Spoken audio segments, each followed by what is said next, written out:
রাজধানী ঢাকা সহ 5 বিভাগ ও 2 জেলায় বজ্রসহ বৃষ্টির আভাস দিয়েছে বাংলাদেশ আবহাওয়া অধিদপ্তর। বাংলাদেশ আবহাওয়া অধিদপ্তরের আবহাওয়াবিদ মোহাম্মদ তরিফুল নামাজ কবিরের দেওয়া পূর্বাভাসে এ তথ্য জানানো হয়েছে। আবহাওয়া অফিস জানিয়েছে, কুমিল্লা, নোয়াখালী সহ ঢাকা, রংপুর, ময়মনসিংহ, খুলনা এবং সিলেট বিভাগের 2-1 জায়গায় বৃষ্টি, বজ্রসহ বৃষ্টি হতে পারে।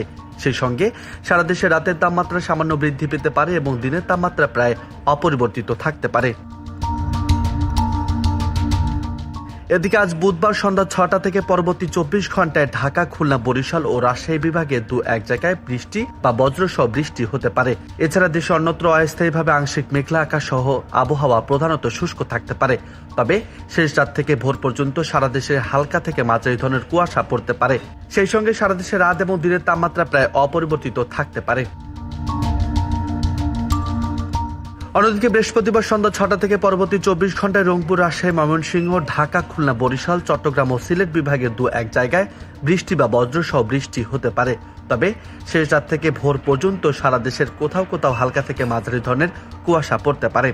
এছাড়া 5 দিনের আবহাওয়া পরিস্থিতিতে উল্লেখযোগ্য কোনো পরিবর্তনের সম্ভাবনা নেই বলে জানিয়েছে আবহাওয়া অধিদপ্তর।